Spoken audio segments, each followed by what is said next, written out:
I pretend that I don't sweat during winter, but how did you do in the summer? Yeah, yeah.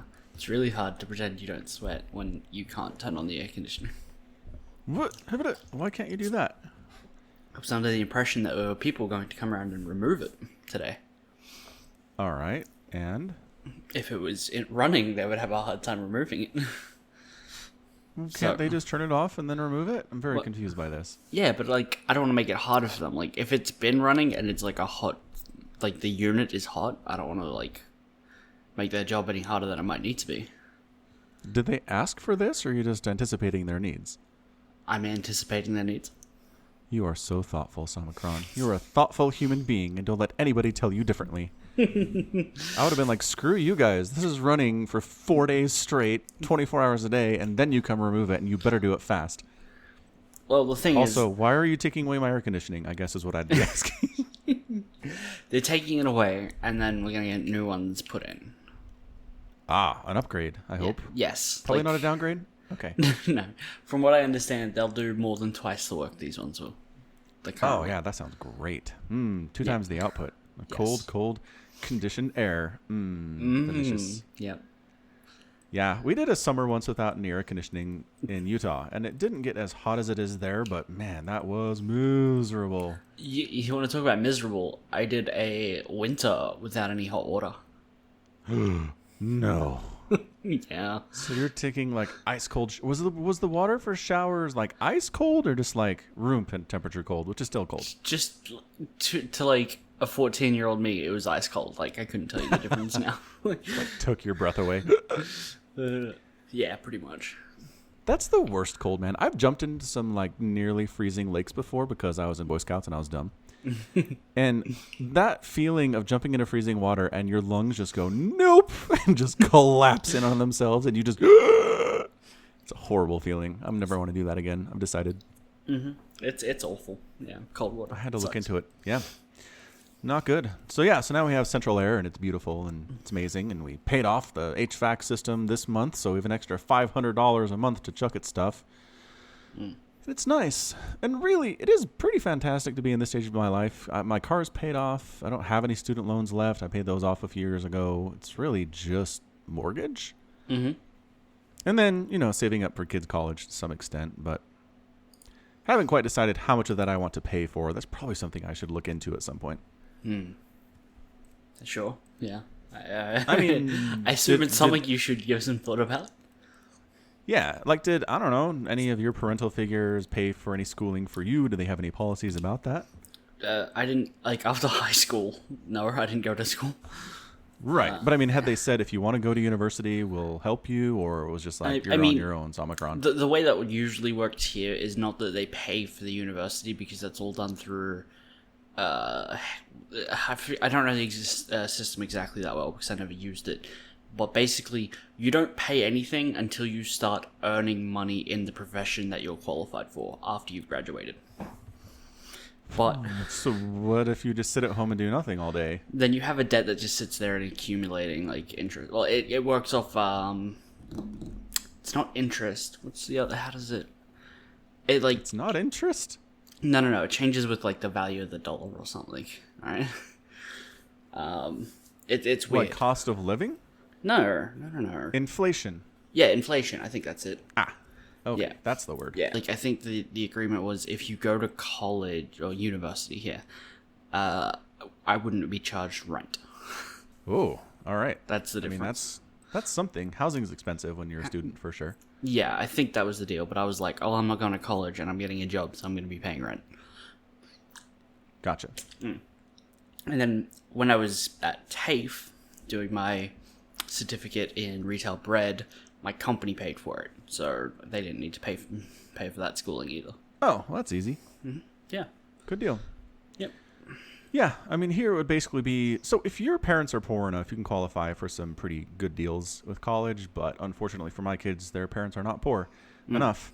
And so, yeah, they'd be on the hook for everything, basically. Yeah, and they got that YouTube money. Oh, man, the YouTube money just rolling in it. So, I mean, I don't know. You just kind of look what your parents did for you and just kind of try to copy that mostly. My parents were like, we'll pay for the first year. We'll pay for your freshman year, let you get your feet on the ground, get your feet wet. I'm mixing metaphors here.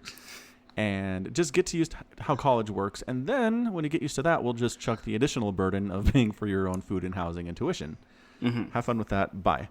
And I did. I worked through college. I largely worked 40-hour weeks. Ooh. Through college while I was going to school, which I do not recommend, but it was real nice to be able to get out of college with minimal debt that way. Fair enough. I would wake up at 5 a.m. I would work my tech support job until about 10 a.m. Then I'd go to school for a few hours and come home and do the remaining hours of my shift until they closed, and then do homework and then go to sleep and do it again. It was not great, like I said, but the result was fine. The result is what you do it for, but it's not a way to live. It's really not, which is why it was temporary, and it's over now. And I look back on those days and say, that sure sucked. Mm-hmm. Yeah.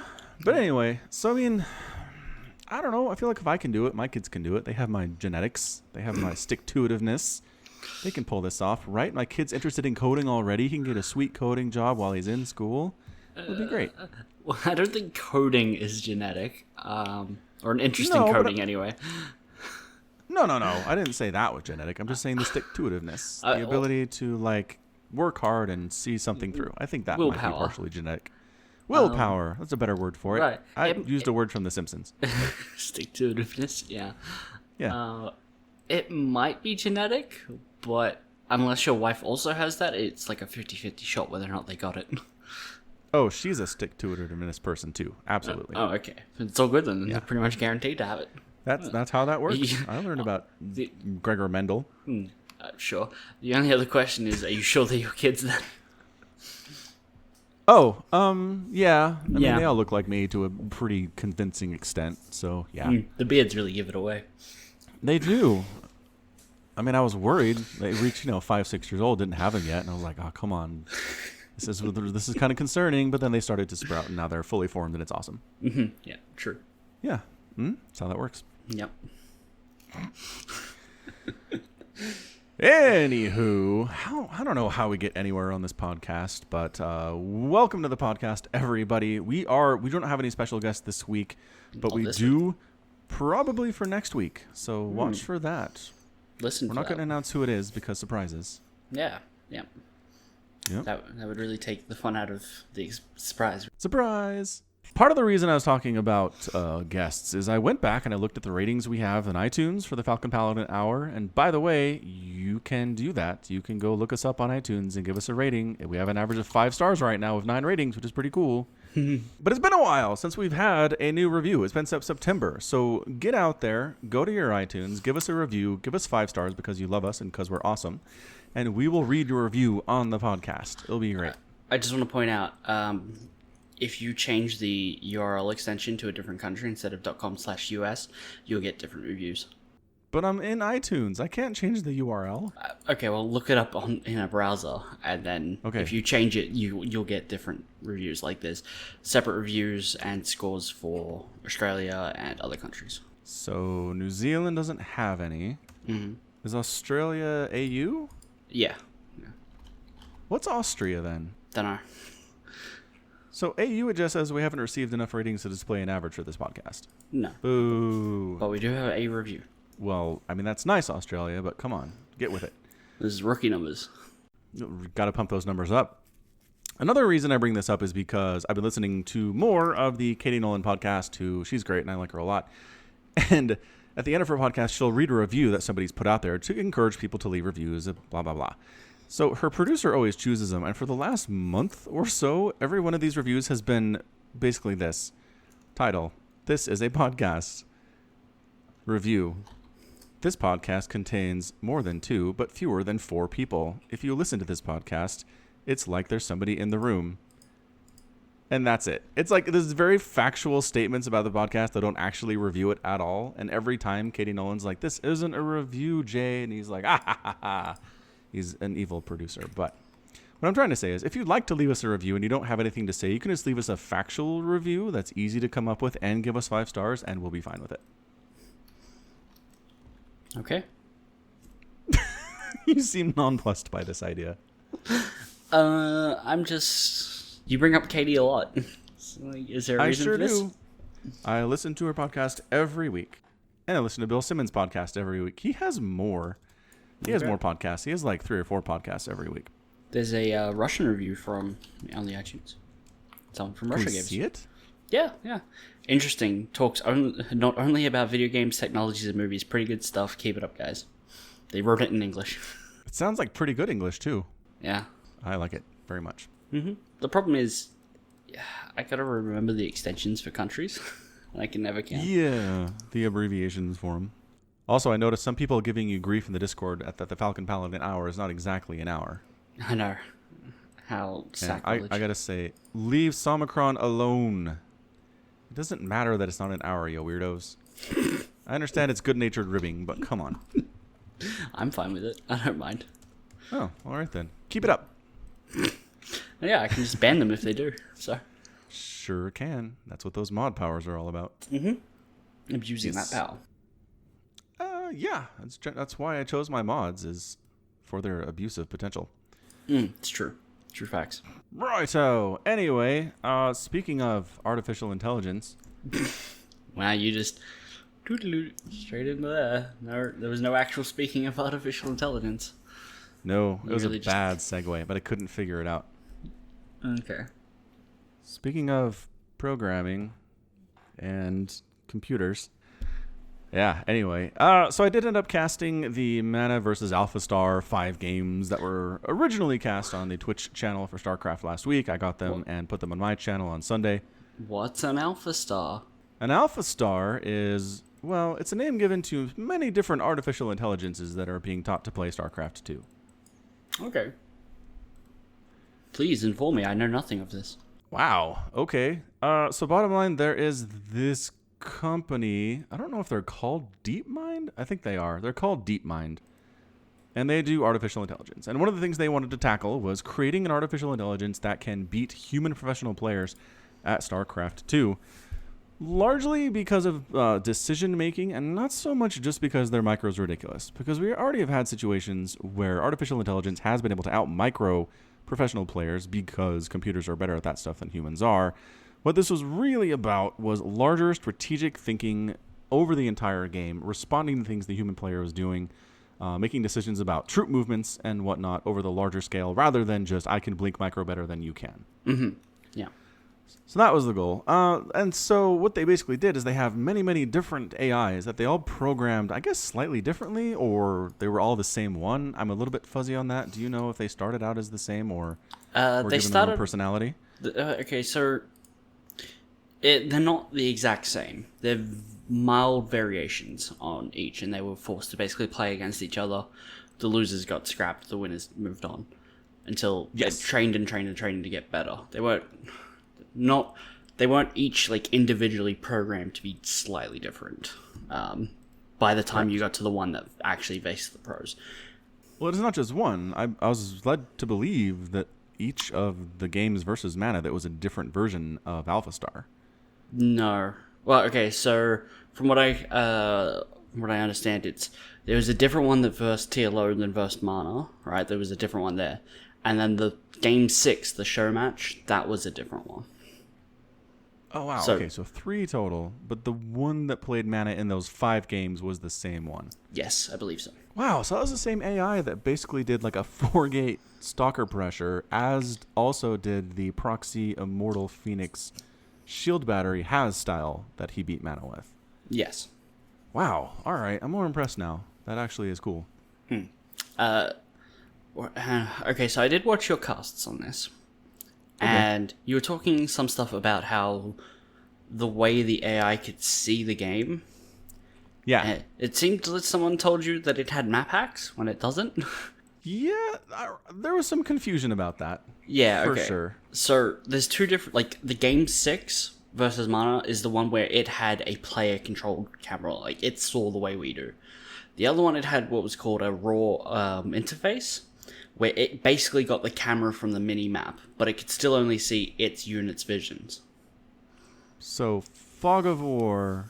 Still on, right? Because you know, So it's just You know how like the mini map in the bottom left hand corner of the screen is literally just a camera that sits above the game, and you can only see the things that you can still see, right?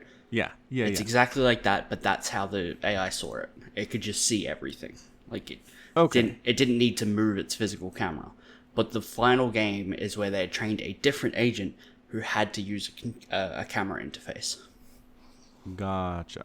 Yeah. So I need to cast that one still. I didn't realize there was a sixth. Because it has raw interface and then it has camera interface, exhibition game from January 24th. So I need to actually maybe cast that one and toss it up. Maybe. It sounds like. With that difference in mind, thank you for educating me about that. No worries. I also have their blog pulled up and it shows lots of really cool information. So much information. Basically, they also have they have a graph here that shows estimated MMR, like if they were to put it on ladder, and that it only took 6 days of training the camera interface one to be basically as good as the raw interface one. So they basically were able to conclude that the AI is winning not through its ability to see the entire map at once, right? Okay, so it didn't really help all that much. Yeah, it can still do it just as well as the raw interface with the camera control. Gotcha. That's pretty neat.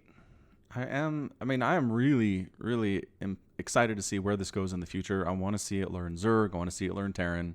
Mm-hmm. And it's scheduled to play Serral on February 15th. So like it has to know how to play at least against Zerg at that point. If they make Serral off race, I'm a riot. No, I think they only had TLO off race to warm people up to the idea. I think if they went in like jumping into cold water, it would suck. They used TLO to warm it up a little, just to ease people into the idea that an AI could beat a professional player. It's the exact same reason why earlier, when they did like a AI versus a pro Dota player, they had him only do it 1v1, right? They didn't go full hog into can it beat him in a real game. They pick and choose and made it look a little bit better. Yes. Yeah, I think entirely just to warm people up into the idea that a computer is beating people at something we had previously considered to be very hard and only a few people could do with consistent practice. True fact. I'm definitely warmed up to that idea, turns out. Yes. Yeah. All right. Well, there's going to be more stuff in the future. Got, again, Serral on the 15th. I assume that there will be future exhibition matches as we go along. I guess, I don't know, just watch the StarCraft Twitch channel for more stuff. And they were also on DeepMind's YouTube streaming that live. So I think we maybe put a link to that in the show notes. That's another thing you can probably subscribe to and just watch for further videos about that. Sure. Yep. So overall, it was fun. It's fun to cast, really. And again, just the fact, I'm kind of very, very impressed that the same AI was able to do such varying strategies, right? Against mana, and less impressed with the fact that a single shuttle immortal harassment strategy was able to kind of You just call it tie a it into shuttle? knots. I did. I never do it the other way. It's just always StarCraft 2 to Brood War. Now it's Brood War to StarCraft 2.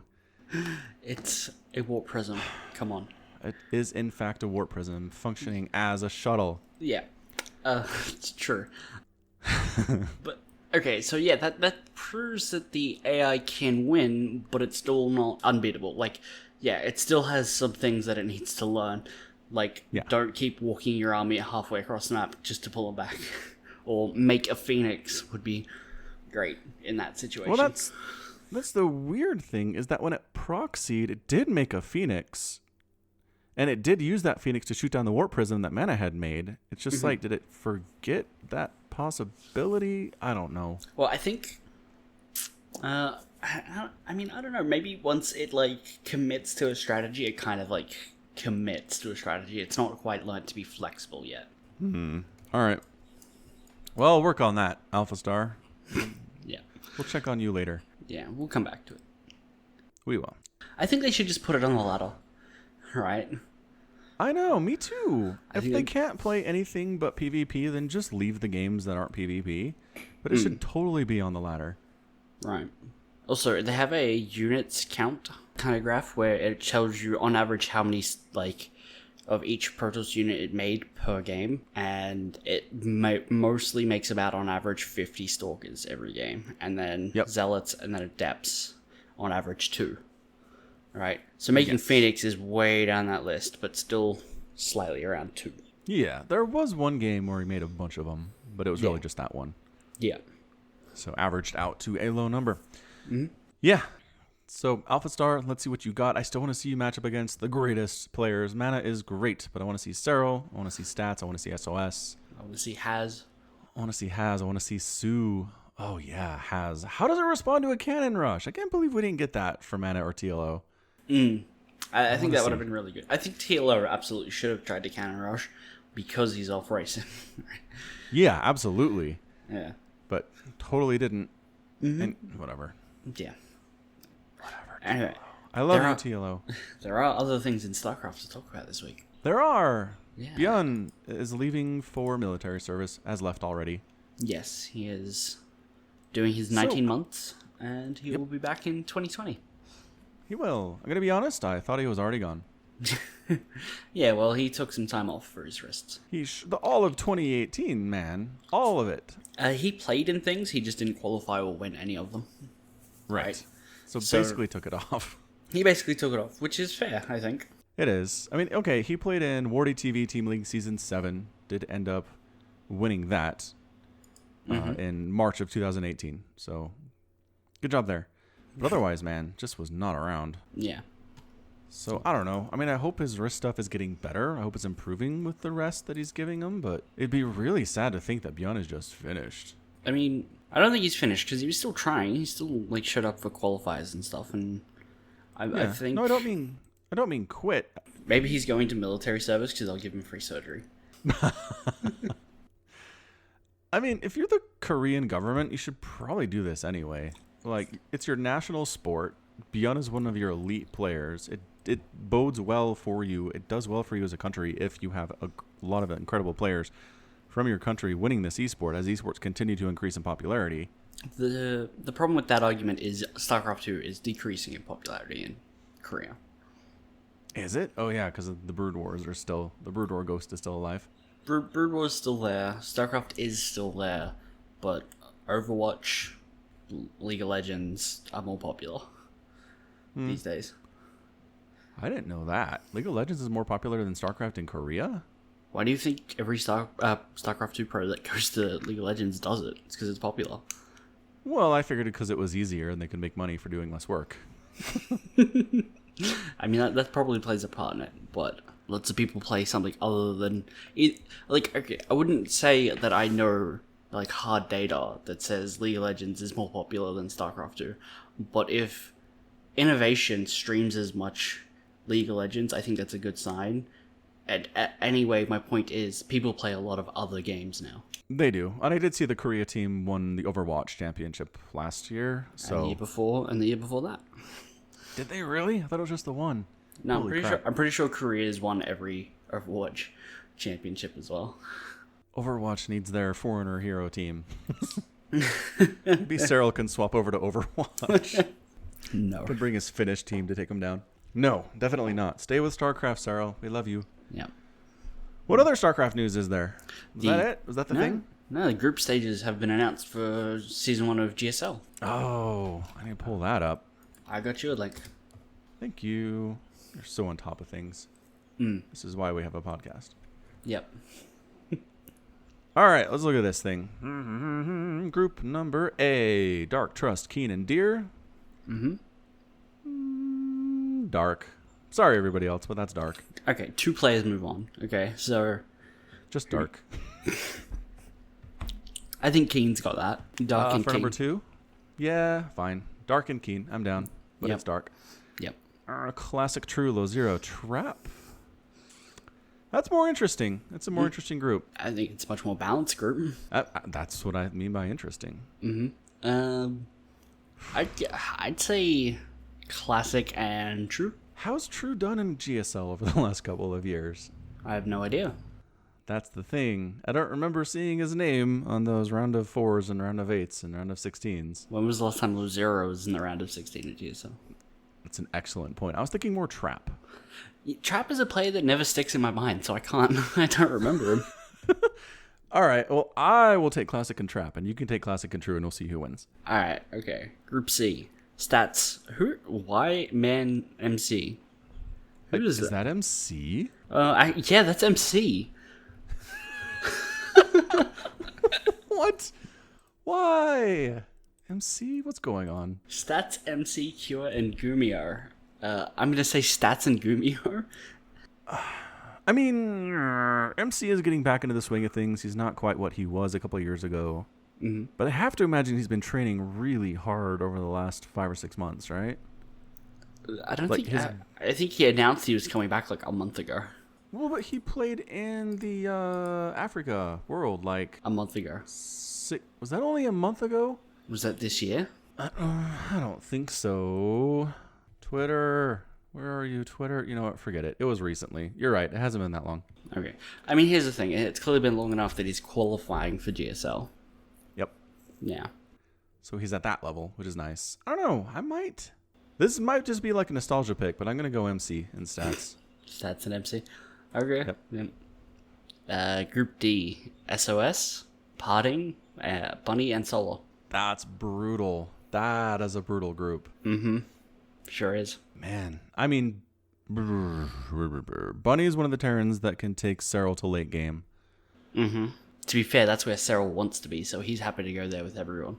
But I mean, late game. Like, getting Serral past the 25-minute mark, I think, is an achievement. You mean he can hold off Serral in the late game? That's what I'm saying. Yeah. Okay. Yeah. I'm going to go SOS and, not Parting, Solar. I'm going to go Bunny. I'm going to go Bunny in SOS. Okay. I need to write this down. Let me pull up a thing. Then we can look on this later. Because sometimes we do this and we're like, oh, yeah, we made predictions and forget what we said. Yeah. Yeah. All right. True. So Group A to recap. We both said Dark. Yeah. And I went with Keen. Yeah. I think we both agreed. Okay. So Group B, you had Classic True. Classic and True. And you had True and Trap. Oh, no, you had Classic and Trap. Classic and Trap. Group C, we both had Stats, and I had MC, and you had Gumiho. Yeah. The Towel Terran. The what? The Towel Terran. The Towel Terran? Why does he have a towel? Because his hands sweat a lot. Gross. Have you really never heard of Gumiho as the Towel Terran? Nope, not once. No. Wow, okay. You learned something today. I did. That is the thing, and it's gross. Group D, we both had SOS, and you had Solar. Yeah, please spell SOS with dollar signs. Okay. Yep. And then I had Bunny instead of Solar. All right, Group E, Maru, Ragnarok, Scarlet, and Hero. Okay, so Maru. Maru and Hero. It's my bet. And Hero. I do love Scarlet. Mm-hmm. And I do have that pet theory of mine that Zerg is slightly favored over the other races right now, which you just can't wrap your head around. Wait, you said true. Do you agree with that now? I never disagreed. No, you said, I don't know how you can say that Terran is less favored than anything else. I was listening to it today. You clearly listened wrong. Fine. We agree. I'm not going to argue with that. All right, so you have Maru and Hero. Mm-hmm. And do I want to mix this up with Scarlet? I mean, she's the only foreigner player. You have to take her. True's foreigner, kind of. What language is his name written in him? That's true. Haha, true. Yeah, but True is a very special case. True that. Scarlet, I'm going Scarlet. Good man. F. Sue, creator, hurricane, and innovation. Oh, that is a disgusting group. Sure is. Oh, man. So we're both going Inno, right? Oh, yeah. Absolutely. Innovation Sue. Sue obviously has to get to the finals and lose. So Traditionally correct. It would be very bad manner to not put your money on him. Okay, great. We're agreed there. Group G. Group G. TY, Fantasy, Impact, and Lenok. Less. Less gross. Less hard. So we're going to go TY. TY. And Lenok? Lenoctopus? Trying to remember. I cast a best of 5 TVT between Fantasy, and I want to say it was Hurricane with Africa a couple weeks ago. How did Fantasy look? and I'm pretty sure Fantasy just took Hurricane out behind the back shed and beat him to death. Okay. Like it was 3-0 and it wasn't close. You want to go fantasy? Go fantasy. Going Fantasy. Go fantasy. All right. Now the last group, Group H. Zest, Patience, Alive, and Rogue. Oh my gosh. These are not balanced well. Like, the difference between G and H is insane. I know, right? How do they arrive at these groups? I don't know. That's an interesting question. All right, so... I really want to say Alive, but I think Rogue But- and Zest. But there's also Patience. I know. Okay. I'm going to look at Patience's recent showings in GSL real quick. Click, read. 2000s. You know what? I don't see much GSL. No? I really don't. I see him trying to qualify and failing mostly, so never mind, Patience. Oh, it's unfortunate. All right, so in that case, I will go... It's got to be Zest and Rogue. Yeah. Zest is best. He is. All right, so we basically all agree on the number 1 seeds making it through, Yes. which I think is fine. Mm-hmm. I believe it's called Betting Chalk, where you just count on all the number 1 seeds to go through. Fair enough. Someone here has some predictions that look pretty similar to ours, so they did put Parting ahead of SOS. Really? Yeah. I mean, I don't know. It's random Reddit person, so how much do we believe them? Not a lot. Yeah. About as much as we believe us. All right, so cool. So when this thing starts, the 2nd. February 2nd. So a couple days. It's probably already done. Probably already over. Yeah. Coming up for us, though, speaking to you from the past. Yes. That is how that works. That is how that works. All right, cool. So a lot of interesting StarCraft stuff going on. There's AIs, there's GSL, there's Bjorn leaving. Is there a list of players who are coming back from Korean military service? I don't believe so. How not, though? I don't know. Because there Okay, aren't that fine. many players leaving for military service. I know, but it'd be nice to be able to look at the list and say, all right, this person's been out for this long and they're coming back down. You can prepare for it instead of just being like, surprise, Taja's back. And everyone's like, wait, what? That's how that was. Taja's back. Holy crap. Instead of being like, oh, yeah, we knew. We've been counting this down. Yeah. There should be a countdown. Taja's back. Didn't qualify for GSL. Certainly did not. He played real well, I felt like, at, was it Home Story Cup? I believe so. Home Story Cup. He played real well. Especially against Cyril, like to the point that I felt like he was going to qualify for GSL, but he totally didn't. Maybe. Tasia wasn't even. Hold on. What? I'm looking at the qualified players, not the people who tried. Yeah. Okay. He did try. Okay, that's good. How'd he do? Can you see his results? I can look for them. Tasia lost 2-0 to Hurricane. What? Okay, that was, in fairness, that was TVT. And TVT is in a weird spot right now. And then he lost to... Oh no, he beat someone. It's only showing them as their career name. It's not giving them a chosen handle. So I don't know who it is. He beat him in the losers bracket to get beaten by Hurricane again. Brutal.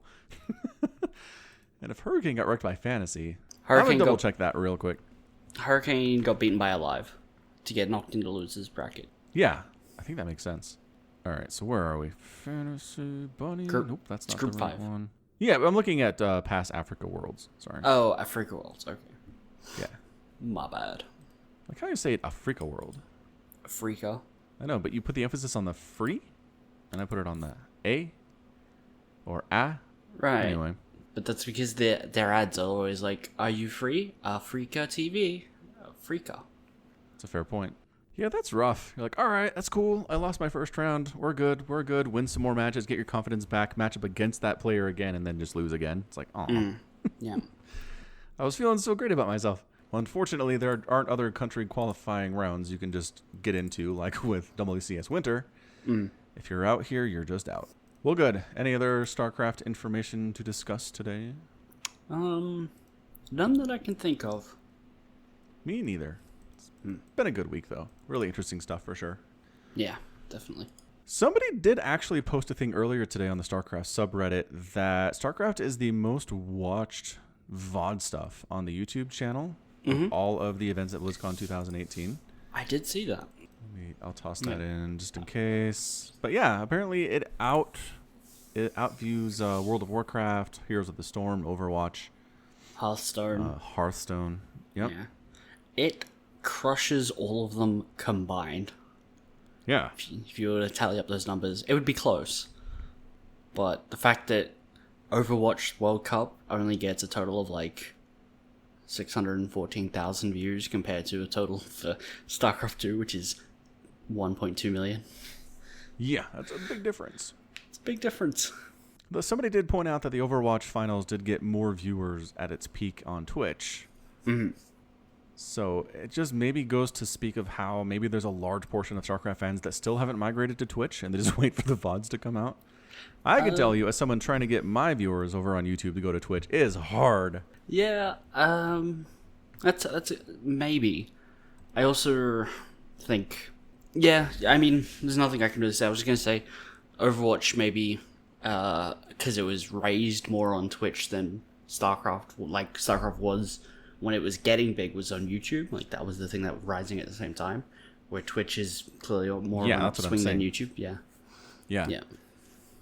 Yeah, people who fell in love with StarCraft found it on YouTube. They didn't find it on Twitch because Twitch didn't exist. Or a lot of people are that way.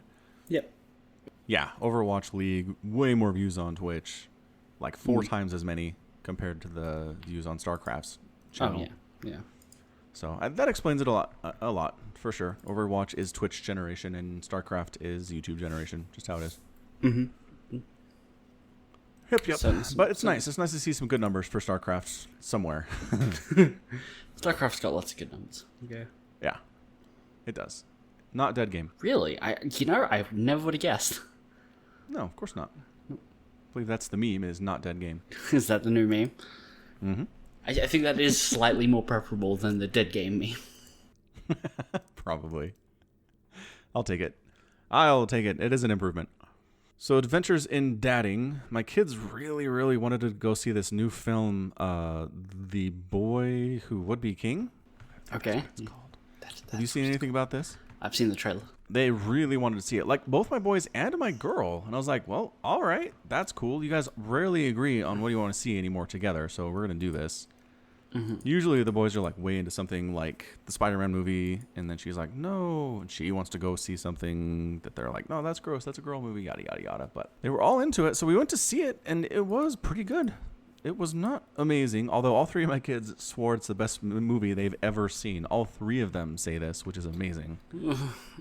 Kids are silly. They are, but I mean, we take them to movies a lot. Like, they like going to see movies. It's good family time. We like talking about it afterwards, and they've never said this before. So I don't know, it's holding some weight. I don't mean to say it's a great movie. I'm just, to them, it was amazing, and I think that means something. Okay. Anyway, yeah, so bottom line, it's set in modern times, and this, like, 12-year-old boy pulls Excalibur out of a giant hewn stone in the middle of a construction park after dark. And it's Excalibur, and he's now the rightful king of England? Of Camelot? Well, actually, what it really means is you're now in charge of defending the entire country from a huge army of scary, on-fire skeleton horse riders and an evil witch Morgana from medieval times. So have fun with that. Okay. Yeah, I mean, that's your basic thing, is Merlin shows up with the sword. He shows up around the same time because he needs to teach the new king how to be king. That's his role. He's aged backwards very slowly since medieval times, so he shows up as a 16-year-old dude. Okay. But he can sometimes make himself look like what he used to like back in olden times, and it's Patrick Stewart, which is kind of fun. No, fair enough. But most of the time, it's not Patrick Stewart, which is less fun. Fair enough. So, yep. So Merlin's like, oh no, I was supposed to come here 4 years before the next total eclipse because that's when the evil is going to attack. And I thought I'd have 4 years to prepare you to be king, but instead I have 4 days. So here's some basic sword fighting stuff and you figure it out. is really problematic logically that way. Mm-hmm. So anyway, bottom line, it all culminates in a giant battle of the forces of evil. Again, giant, huge skeleton riders on a flaming fire, attacking the school that the boy goes to. He's knighted all of the other kids at the school, and they're fighting for their lives against these demon monsters, who, because it's a PG movie, none of them die, and they succeed and vanquish and win the day, etc., etc. But man, the whole time, I was like, there is no way none of these kids are dead or at all seriously injured. It's not possible, but the kids didn't notice, so I guess it doesn't matter. Right, the kids would notice, yeah. Correct. Yeah, that would be my only thought as I'm watching the movie. It's like one skeletal rider comes up and just starts murdering all the kids, and like he impales the first one with like a spear and then cuts him from like his neck right down to between his legs, and the kid just like falls in half, blood spilling everywhere, guts everywhere, and then all the other kids drop their swords and run, and then it's just like, it's a bloodfest. It's a slasher film after that for me. Yeah, and the like the MPAA, the group that sets ratings for America, is like, what? Up to this point, this movie was PG. What are you doing? They have to give it a hard R now. Yeah, they do a reverse Deadpool Christmas movie where they intentionally R it. Oh my gosh. I kind of want them to do this now. Like, I don't know. I'm okay with the kids winning because, like, the zombie riders are brainless. They don't have any intelligence to them, and they've got some time to prepare, and they, like, run them over with cars and stuff because it's a high school. So I'm okay with the kids winning overall, but yeah, I really would like to see some of the kids just get decapitated and then see how that is handled by the rest of them. Because generally, they were really brave. Like, for kids who just found out this was happening and, like, signed up for the thing not knowing what was going on and really only signed up because their brainwashed principal told them they can do this instead of having lessons that day. When the skeleton riders showed up, like, nobody ran at all. It's kind of impressive. These are some really hardy kids. Yeah, those extras really wanted their paycheck. They sure did. They gave their all. So, again, I always figured pulling the sword out of the stone means you're the rightful king of Britain, but apparently what this means is you just need to deal with the forces of evil for 4 or 5 days, be terrified out of your wits' end, be brave, and then you give the sword back and go back to your normal life. And maybe we'll need you later. Peace. Huh. Okay. It sucks. Spoiler alert, by the way. I think the maybe we'll need you later is if this movie does well, there'll be a sequel. Yeah, no, absolutely. And that's what my boy said. I hope there's a second one, because they totally set it up for that. Okay, yep. But I was expecting, I don't know, like, he does that, he triumphs, and somehow he really does become, like, leader of the people, and nope, none of that happens at all. It's more, it's like, it's Queen very Elizabeth kind of, comes down and abdicates her throne. yeah, I don't know, something like that. It was just not she, but it kind of does this whole preachy thing at the end, where Merlin's like, well, you know, they're like, we didn't fix the world. People are still mean and there's still evil around. And he's like, well, you guys are going to have to face more battles in the future and probably not with swords. It's like, go change the world, kids. Have good ideas and be good. Be good to each other. Peace. Right. Bye. It was like, be excellent, dudes. Yeah, it's really what it was. I really needed Bill and Ted to show up. If Bill and Ted showed up, I would absolutely go and see that movie right now. Show up in the last 10 seconds. Be excellent to each other, dudes, and then just disappear. That's really what it was. So it was fine. I still have issues with these kids learning how to sword fight in 2 days. But again, it's not like they're fighting against other trained humans. These are unthinking zombie constructs. I don't know. I guess they did well enough with it. The zombie constructs, are they taller than the children? Oh goodness, yes. They're always on horses too, so they're always very tall. It doesn't matter how brain dead you are. If you have a height advantage over a child with a weapon, like, you're always going to win. True fact. Yeah. I mean, not that they really ever stood there and sword fought them straight up. Although there was some of that in the final battle. Like, there were some skeletons off their horses and kids fighting them with their swords. And, I mean... I think the moral of this story is what makes for a good children's movie does not make for a thematically consistent movie. It generally does not. That is correct. No. Speaking of which, I showed my kids Richie Rich the other day, too. You ever seen that movie? God. Yeah, I love that movie. Yeah. Macaulay Culkin. Good times. Yep. They like that one, too. But not as much as The Boy Who Would Be King. I'll tell you that much. I disapprove. Yeah. So it was fine. I mean, I wouldn't go see it, obviously, by myself. But if you've got kids, like my 6-year-old loved it, my 10-year-old loved it. It seems to hit the spot there. For that general age group. I'm not sure if you get much older, it's still as good, but maybe you can do some experimentation and let us know. fair enough. Righto. That was my weekend. Excellent. I worked mine. How was that? Just hot, busy, Australia Day. Oh, man. Working in a bakery in the peak of summer on Australia Day when you're understaffed does not sound like a good time. No, it was terrible. It was terrible. Well, at least, like, your paychecks cash and everything, the money comes through. Yeah. Oh, that's Gross. good. That counts Yeah. for something. Yeah, I got paid for my work. Yay. Yeah. Well, I don't know. I've heard stories of people that stick around in companies even though the paychecks don't come through and the bosses are like, oh, yeah, we got a cash flow problem and you'll be fine next week. And I'm always like, no, that's when you leave. That's it. You don't stick around after that. We did have that problem like a couple times. What? But it was weird because it was like some people got paid, some people didn't, and some people got paid the wrong amount.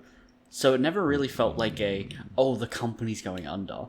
It also happens that we work for like a giant company that has 7,000 different revenue streams, so we know they have the money. Right. I was going to say, it's harder for a huge company to just fail to do that. More of a smaller company problem. The company that I work for has more slot machines than the top 5 casinos in Las Vegas combined, right, in Australia. So it's like, they've probably got some money lying around. Until people stop gambling. Yeah. That is a good revenue stream. I always figured if I worked in gambling, I'd feel bad. I mean, I don't work in gambling, so what do you want me to Right, so say? you can't say, but I don't know. Have you ever thought about it? Like, you ever thought about, like, if you worked in that industry, would you feel gross at all about working at a thing that generally just exists to remove people from their money and trick them, right? Yeah, okay, so the answer is I probably would. When I was in high school, I would intentionally beat younger students with less good like Yu-Gi-Oh card decks for money in like bet games, right? Like I know this kid has got a terrible deck. Let me just smash him and I get money, which is essentially gambling and essentially doing it awfully because I'm taking money from the little kids. But like that's like a one-on-one thing. I think if I was to do it on like a massive scale that would ruin people's lives, I'd probably feel bad. If I take this kid's lunch money, but we both have a good time playing cards, I don't know. Yeah, that's trickier, because you're right. It is kind of tricking him. Like, he thinks he has a chance to win, but he does not. He does not, yeah. I mean, he still gets a good time out of it, and I get to go buy milk. I get to go have strawberry milk for lunch. It's great. Everyone wins. That is a major upgrade over regular milk. So in that case, I'm totally on board with it. Well, to be fair, it wasn't like I did this to like the same 5 kids over and over every day, right? Like it's very different from actual gambling. With, like slot machines. People who hard to sat do that there because they catch on. You can't do it every single day. Like, oh yeah, we talked about this with my boy, right? Where he is so proud of himself being able to strike really good deals with other kids in his class, like trades. Like, I'll trade you this Pokemon card for that stuffed animal or whatever. But then nobody will trade with him anymore. And I was like, that usually means you're not as good at this as you think you are. Yeah. Usually means people feel like they're getting ripped off and they're not going to trade with you anymore, in which case you've kind of killed the golden goose, you know? So same story. Young Samicron could not have done it every day because the kids would stop doing it. Mm-hmm. That and they eventually banned us from playing cards. Brutal. Yeah, teachers, honestly. I think people actually got into fights over it. Like, not me or any of my group, but some of the kids were just like, oh, he cheated in the game. And then they'd get in fights. So they get thrown out of the library. And then once they were thrown out of the library, they still wanted to play. And so they started taking up bench space because you needed to be able to put 5 cards down across. Right. And then they're like, no, people need to sit there. So they just stopped letting people play cards. Anything that makes kids fight more and makes teachers do more work is going to get banned. Yeah, true facts. True facts. So I started following Aussie Man on Facebook. Okay. Because he does some pretty funny stuff out there. And he posted a link to something he didn't do. I'm trying to find it, but I can't. But basically, this English guy comes back from holiday when he went to Australia, and he has a horrible Australian accent that he's trying to do Australian accent. Mm-hmm. And I'm listening to it, and I'm like, it's me! That's me when I try to do an Australian accent. It was so bad. It was very eye-opening. You just now realize... Like, you realize every time you try and do an Australian accent, it's pretty much always recorded. You could listen to it at any time you wanted to. I choose not to. Okay. I But now think you know how bad subconsciously you I suck. know. Correct. But now I know for a fact. Yeah, it was gross. It was, Do you want to give it? Do you want to give it a try? Nope. See, and I think I was watching the whole thing. I need to find it, but I can't. And basically, what it seemed like was the broader you go with it, the worse it is, right? If you're trying to do like a really big Aussie accent, it's just horrible and it can't be done well. It's more subtle than people think. Is that fair Okay. to say? Sure. Yeah. So I'll do some practicing. I'll practice my subtle Australian accent, and we'll do some testing later. Probably not next week, but maybe the week after that. No. We should absolutely force our guests to make Australian accents. That'd be so much fun. I bet they'll appreciate that. That's just like a running gag. You appear on the podcast, got to try an Australian accent, and we'll make fun of you. Yeah. It's our hazing. Healthy fun. Hazing is always healthy. From what I've seen of hazing in TV and movies, I'm gonna say no. No, always bad. Yeah, I think you're right. I always just remember Roald Dahl, who wrote The BFG and Matilda and Charlie and the Chocolate Factory and James and the Giant Peach. He wrote a book that's autobiographical about his life growing up. And one of the things you take away from it is that he had a lot of really terrible adults in his life, which is why all of the kids in his books have terrible adults in their lives, because you write what you know. The other thing was, like, English boys' boarding school is horrendous. Like, they would just, the new kids that came in, they just straight up beat them with canes, just like every day. And apparently you could choose either to take like 1 or 2 strikes with like just your bare ass, or like 7 to 10 strikes with your robe on. Okay. And apparently Roald Dahl had this really thick, like camel hide, really high quality robe, and he'd always just take it with that because it wasn't a big deal, and nobody ever figured it out. Right. Okay. And I'm just like, that's insane. They just beat each other with a cane. Because, again, not that the adults in your life weren't doing that already. We have to do it to each other now. God, people are bad. Yep. People are awful. I mean, in fairness, that was when he was a boy, and he's dead now, and he was an old man, so it was a long time ago. Yeah. I don't know if they still do that anymore. If you're in No. English boarding No. school and there's hazing, like, let us know. Hit me up at falconpaladin@gmail.com or tweet at us. Yeah. Because I I'd think- really like to know if this is still going on. I don't think it's happening anymore. I think it happened during a time when they thought they could literally beat information into you. If they hit you, you would learn. I think that was Yes. the idea. Yeah, it was a very particular period of time in human history where teachers thought they could just smack students into learning.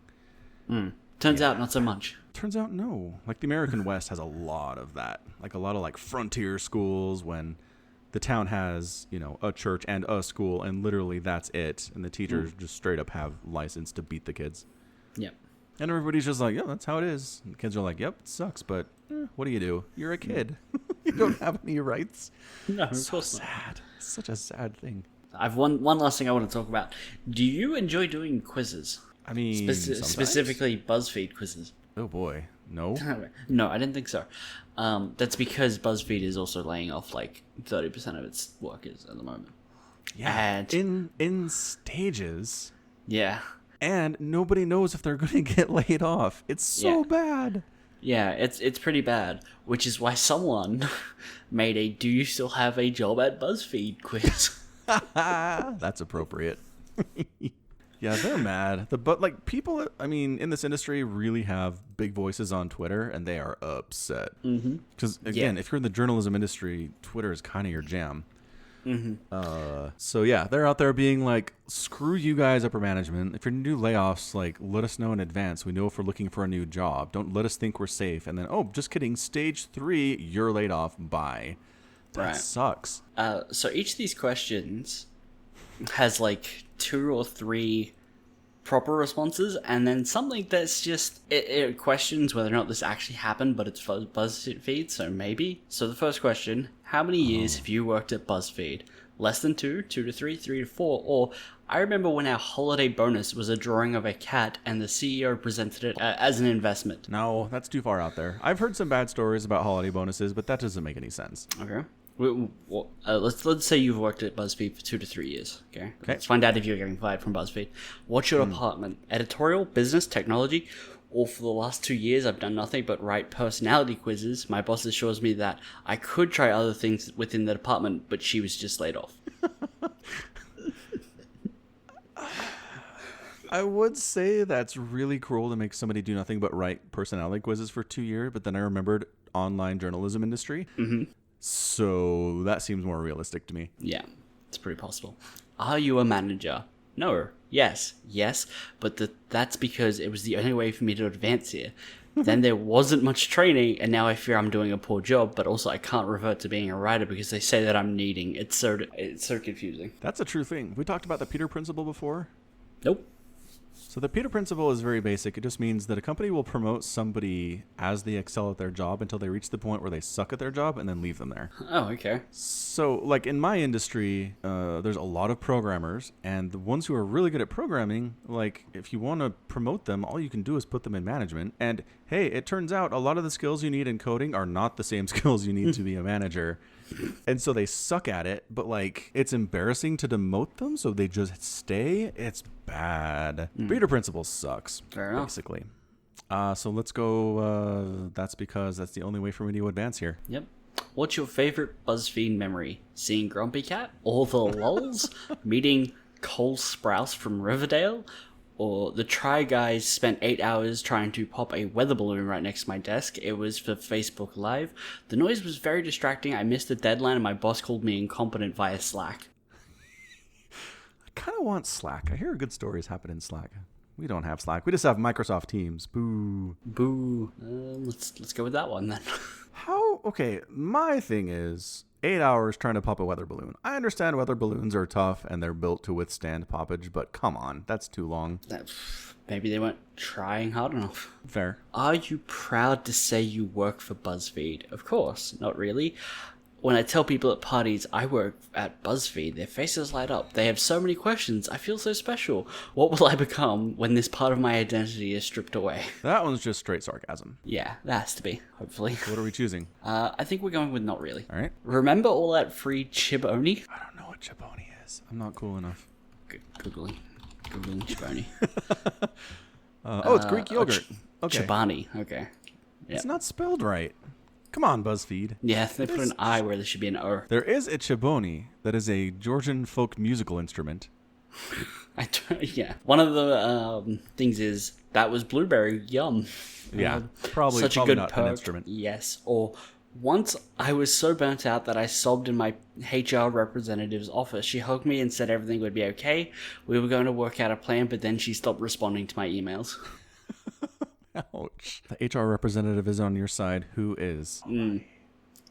Actually, they're on the company's side. Let's be honest. Yeah. I'm going to go with that one. Okay. Wasn't our holiday party lit? AF. Loved it. I got so drunk. Or did you know that when you were spending that money on appetizers and an open bar, did you know that you were paying for celebration at the expense of people's livelihoods? Well, that's preachy. It is a little. It is. And the amount of money they spent on appetizers and an open bar is not enough to pay for the salary for one of their people for a whole year. So, meh. But it could have been their holiday bonuses, or let's say the people that get fired, it's not there. Like they could save money not paying someone's insurance if they fire them, and then have money for a bar. Yeah, fair. So I'm gonna say I loved it. Yeah. Yeah, I like AF, but loved it's fine too. Oh, AF. Okay, cool. I mean, I guess it fits the meme. Lit AF. Yeah. Yeah. You bring a dog to the office. Does that help? Yes. Cats, please. I'm allergic. Pay for my unused PTO. That was a big Twitter thread that I saw the other day. People were upset about their, like, you can bring whatever dog you want to the office. And people are like, I hate dogs. I'm allergic. Why do we allow this? It's really distracting and horrible. My office actually has a fairly open to dogs policy, and I don't know, it's fine. It means every once in a while somebody brings their dog around and they go through my garbage looking for food. So, So, yes, cats, please, I'm allergic, or would you rather pay for your unused PTO? I'd rather get paid for unused PTO, because right now it just doesn't roll over at all for us. Use it or lose it. Oh, okay. Where do you see yourself in 6 months? Working for another media company, finishing my book, going back to grad school, or I'd like to negotiate more health insurance. I've just started reading about Cobra and it's so expensive. Please, I was a freelancer for years and the health insurance was so bad. It's so sad. But there are reasons I didn't get into the writing industry. Mm-hmm. Oh, I mean, I was there and then I left for reasons. Yeah. All right. Yeah. Brutal. Let's go health insurance. Health insurance. And finally, pick a color. Red, blue, green, or unionize your media company. That's a good time. Good old unionize fixes everything. It's a magic wand, don't you know? Blue. You're being laid off. Ah, bummer. Did you take it? Yeah, I did. I got laid off. Yeah. Oh, bummer. Man, we're looking for jobs together, I guess. I have a feeling all the answers result in you're getting laid off. I bet you're right. It's Poor pretty BuzzFeed. funny that this writer did this. I don't know how BuzzFeed likes it having it being on their website. Well, yeah, I'm very confused about that. Like, you'd think somebody in management would have to approve this, but maybe not. Maybe things are just so crazy there it doesn't matter. Yeah, maybe. I mean, the other thing is, BuzzFeed does actually employ people who have done Pulitzer Prize winning work for them. Mm-hmm. So it's this weird thing where BuzzFeed is kind of a serious investigative organization and also does stupid meme stuff and personality quizzes. Yeah, I think their business model is do the meme personality quizzes and clickbait so that we can afford to do every once in a while like the proper investigating journalism. Win some Pulitzers, because those are easy to come by. Yeah, I mean everyone's got one of those though. Yeah. I've got like 6 just propping up my It's couch. just weird. I don't think I've ever seen anything like this before in the industry, where it's either you're silly and you go to the lowest common denominator, right? Like you just go for the low-hanging fruit and lowbrow humor, or you're like, I don't know, tabloidy, right? Yeah. Or you go for Pulitzer Prize winning stuff. I've never seen a company do both. It's amazing. And the fact that they're laying people off maybe means they're not that great at it. Maybe, yeah. Yeah. It's unfortunate. Poor Anyway. BuzzFeeds. Is it time for a sports ball minute? It sure is time for a sports ball minute. Damn, Sports- I was hoping you would what? say nothing happened. No, it's the Super Bowl. Oh, is it? Okay. Well, 3, 2, 1. It's Super Bowl Sunday. Patriots versus the Rams on the 3rd of February, 2019 at 4:30 p.m. my local time, which tells you where I am. Anyway, it's going to be Old Man Brady versus Young Man Goff. I kind of feel like the Patriots have the edge here. They were looking very good in the early season, but in the playoffs they have been unstoppable. The Rams have looked pretty darn shaky at points, but Sean McVay apparently is an offensive genius, but he's very young as well. It's basically going to be Belichick versus McVay, Tom Brady versus Jared Goff, and experience in the Super Bowl really, really counts for a lot. So my pick is going to be the Patriots, but I don't expect him to get back next year. I kind of feel like the dynasty is over. Tom Brady is 41. He looked very old, and basically he used the season just to get through it, not to get injured, and just get reps, and then in the playoffs he turned it on. But I don't know if he can do that anymore. But yeah, my pick is the Patriots over the Rams, and I'm trying to find a line on this. Stop. Super Bowl line. No, real quick. We gotta do No, this with you stop. The time's up. Time's up. But the I'm gonna blah blah blah blah blah blah. I don't want to hear it. Damn, I Fine, can't get no. my fingers in my ears over the headphones. you have to listen to me no matter what. So Super Bowl, and then football is done, and then it's NBA, and then it's summertime where there aren't any sports. That's the cycle. Fair enough. Fair enough. All right, so that's going to be it from us. Remember to go to iTunes and leave us a 5-star rating, and we will read your review on the air. Also, send us ladder stories. Oh, crap, ladder stories. Fatty's ladder stories. Gotta read Fatty's them. ladder story. Did he put it in the Discord? I don't know. He said he sent them to you. I think in an email. My email is so big and crowded, though. You told him you had them. You don't want to lie to him. Ladder story. There it is. I found it.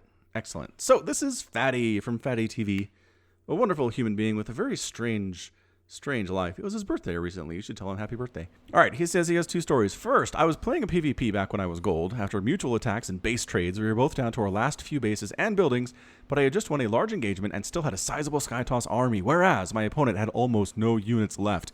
I began rampaging through the map, taking out my opponent's bases. I heard the "Your base is under attack" notification and quickly heard the swipes of Dark Templar warp blades. I searched for an observer on the map, and I realized I didn't have any left. I went to make one at my robo facility, but it was unpowered. I tried to make cannons at my remaining base, but the forges had been destroyed. I settled for a base race. I took out his last nexus and began taking out his last remaining buildings around the map, all the while his DTs took out mine. I came to his final assimilator, and in the final moments of the game, I destroyed it. I won! But The "you were defeated" message appeared on my screen. I looked back over the replay, and we had both destroyed the other's buildings within a second of each other. He had barely inched ahead, and he won the game. Brutal. Always have detection, it turns out. Yep. That's, If you're in a base race, make sure you have detection. Yep. Playing against Zerg, maybe not as much of a concern. Second story, I'm learning to play Zerg, and I'm currently gold in there. I was playing a ZVP where the opponent turtled and eventually maxed out on carriers, Tempest, and a mothership. However, he had left me alone with more money than I could spend, so I decided to make hatcheries. I ended up with 10 hatcheries, 9 hatcheries, and 1 hive. His Skytoss army destroyed my ground army of lings, hydras, roaches, and queens.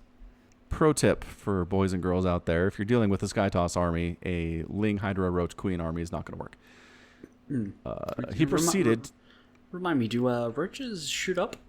They do not. What Last about I checked. lings? They shoot up, right? They're really good, but they don't shoot up. Huh. Do they shoot at all? Oh no, they're melee. Yeah.